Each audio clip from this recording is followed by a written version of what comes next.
very much, Dr. Ali Abbas. Thank you. I'm sure that a number of you are aware of ACHS International. We are Australia's largest and longest established accrediting agency, and we're in over 17 countries. We have a very proud history in the region, and we are working from the perspective of a country that has some of the best outcomes in terms of health in the world. We're consistently in the top 5 and outrate some of the bigger countries across the globe. So we have a very proud history.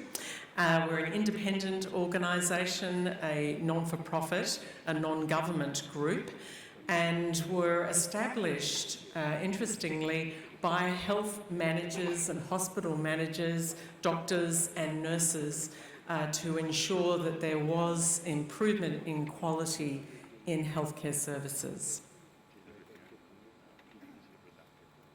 So just in overview, what I'd like to talk to you today is about the continuum between quality, safety, service, care and outcomes.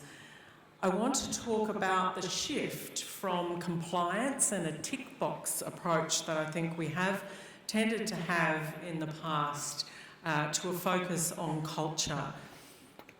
A little look at what affects quality in healthcare, some information about high performers and what we can learn from other organisations, and then some of the key themes that I see emerging in safety and quality internationally. And what is the place of accreditation within this overall approach to improvement, and some new evidence that we have recently gained. Some case studies, and then a question about where we head in the future.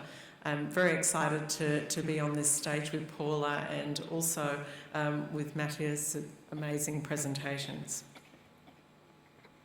So pursuing high quality healthcare, we're really focusing on a shift from compliance with standards, which has a very episodic approach to it, towards comparison, which I think is more where many health services are at the moment, benchmarking yourself, but that's still episodic, towards where we want to be in the future, and that's certainly our focus around a culture of safety and continuous improvement, and for that to be every day and everyone within the healthcare service focused on safety and quality.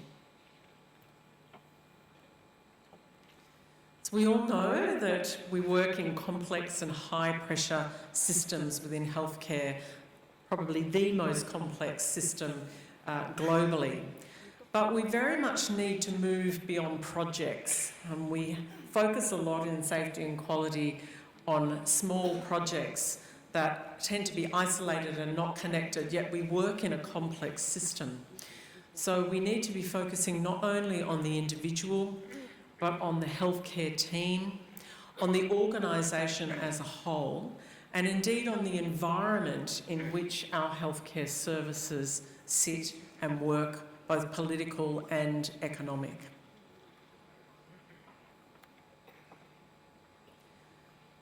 And there needs to be a focus for continuing learning systems, and how we do that using multiple forms of information. We often hear about each of these types of data and information individually, but I think the exciting thing about where we're at the moment is triangulating that information, really looking at the connections between our patient experience, incident reporting, the appropriateness of care, and we've heard a lot about value-based care and variation within care here at this conference, our readmission data, and then what's happening in the community. None of this works in isolation, so some of the most exciting leaders are triangulating this information and looking at connections and looking towards predictive data.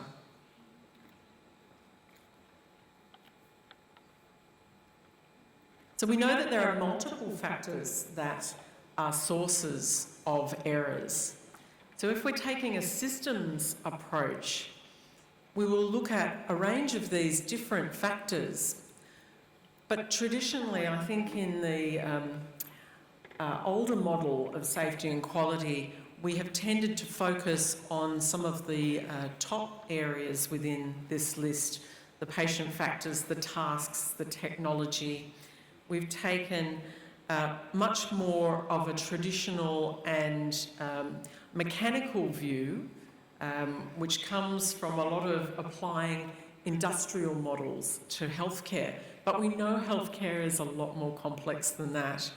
And the modern evidence and approaches to safety and quality, I think, need to shift towards the bottom 3 points. So the team factors, the environmental factors, and the organisational factors that contribute to whether we are safe as a healthcare service or not.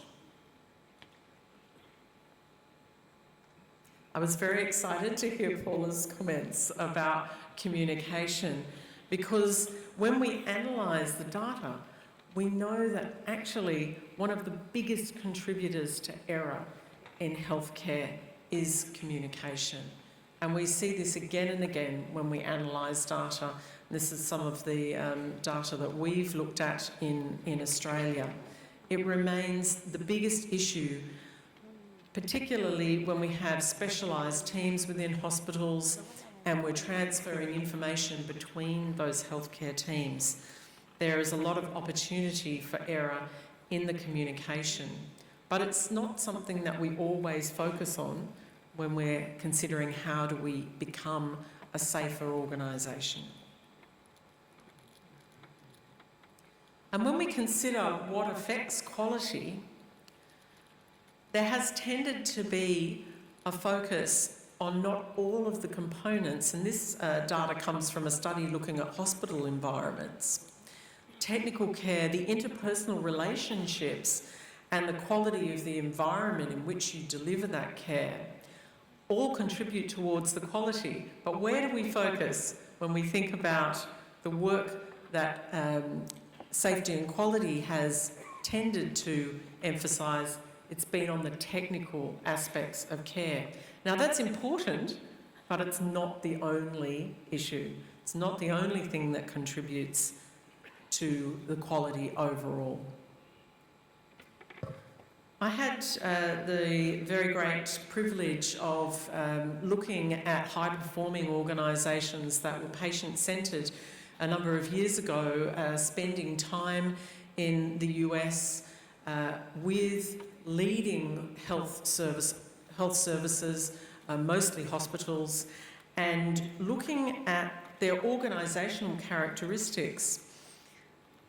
I had time to meet and interview, as part of this study, people at all levels within the organisation.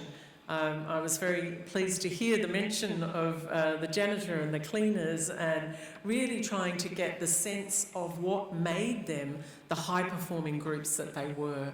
And this was evidenced through their data about their outcomes.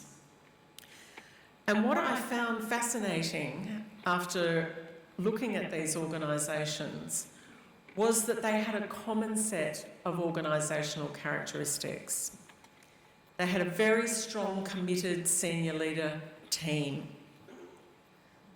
They communicated the strategic vision for the organisation at all levels within the organisation. It didn't matter who you spoke to at any different place within the hospital, they had the same view about what the vision for the organisation was.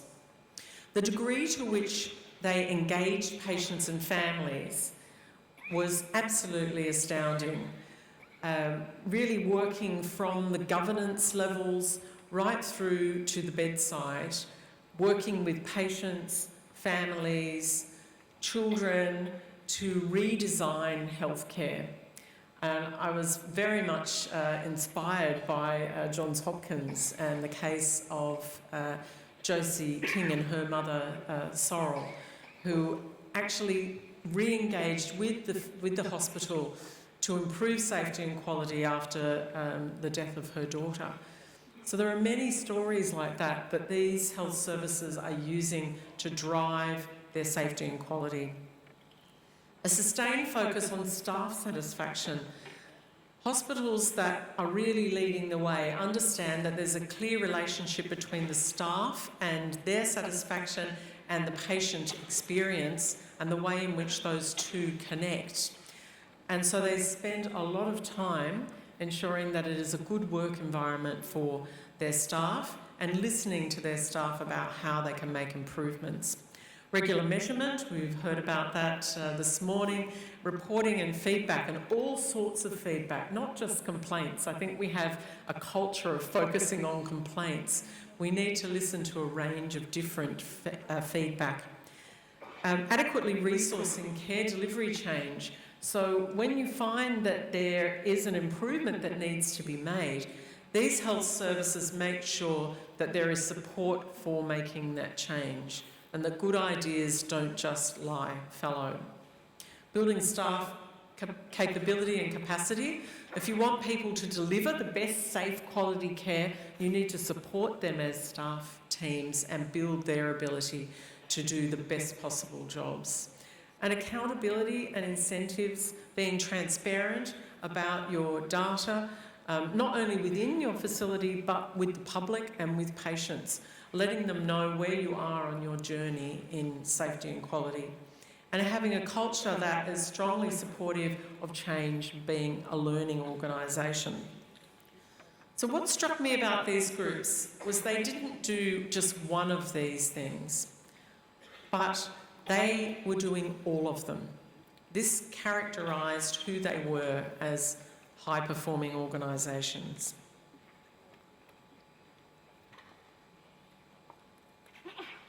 And part of this experience is around a transition from no longer living in what was previously called the industrial economy, and I think that's where a lot of our safety and quality measures are focused, but acknowledging that we're in a new era of an experience economy and very much needing to move to that next level and away from industrial models and models to focus on the organisation and reflect the complexity.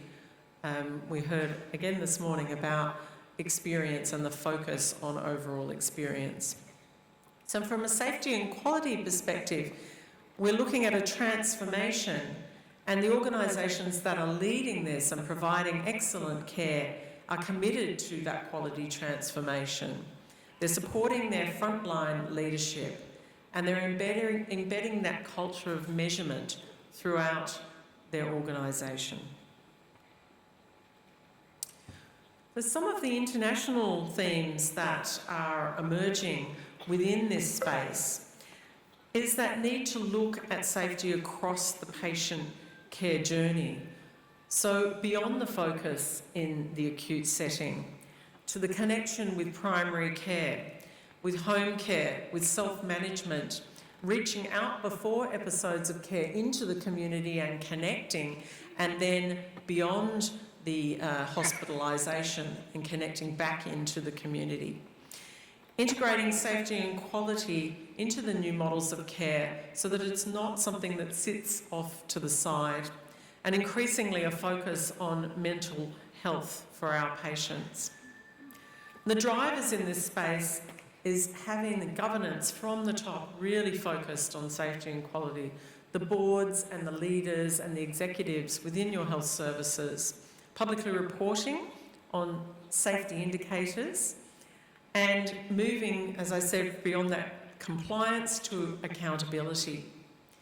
The role of accreditation is really key in driving that safety and quality. And funding models, we tend to be very focused on funding activity, but we need to be thinking about how do we fund for better outcomes in care and the use of IT, as we heard today. The specific areas are medication safety, use of antimicrobial stewardship, unwarranted variation, predictive diagnostics and analytics, patient partnership, fantastic streams at this conference on patient experience. And being proactive. We tend to have an industry around reporting incidents, but what are we doing about the preventive harm, and how can we make sure that our systems for reporting incidents are redundant? Diagnostic error, hopefully many of the AI inventions will help us to resolve that, and looking at emerging technologies.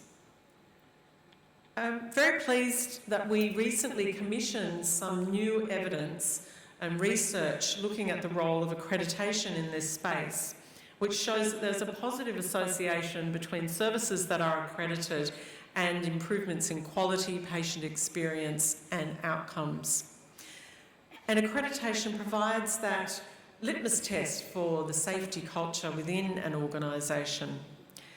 But it's not a standalone, we know that, not necessarily a guarantee of safety, but a good way to be looking at how we can be responsive in a period of change and changing populations and changing technology.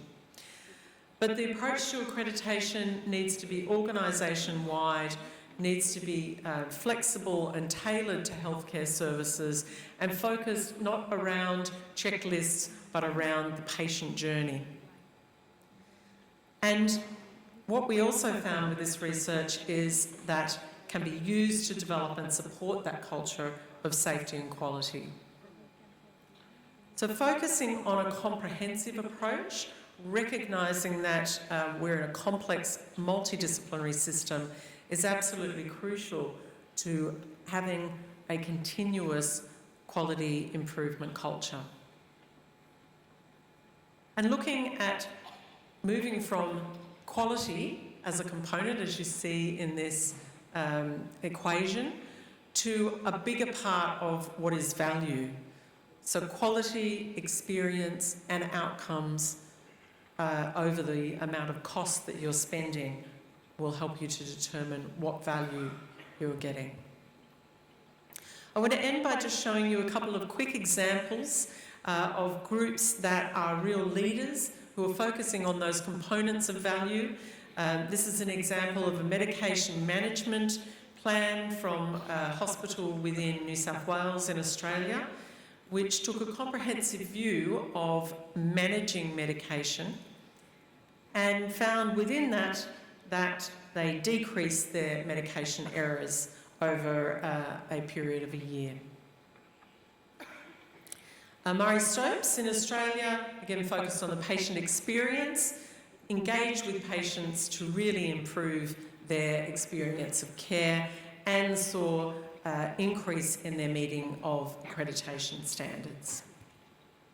In Hong Kong Baptist Hospital understood the need to focus on patient and staff experience and launched a program called Joyful at Healthy Workplace, ensuring that their staff were maintaining their own health and wellbeing within their services. And in Melbourne, looking at sepsis, establishing a hospital-wide clinical pathway, they saw amazing improvements in their outcomes, reducing ICU admissions and their overall mortality. So what does the future hold in conclusion? I think it's very exciting that in the last year, a robot did pass a medical exam in China. Didn't pass the first time, but it passed the second time, so it can learn. We also have examples of connecting technology to patients in their own homes so that they receive care where they are. I think what we will see as we get further technology is that caring will still be the key part of healthcare, and there will always be a place for health services that care. Thank you.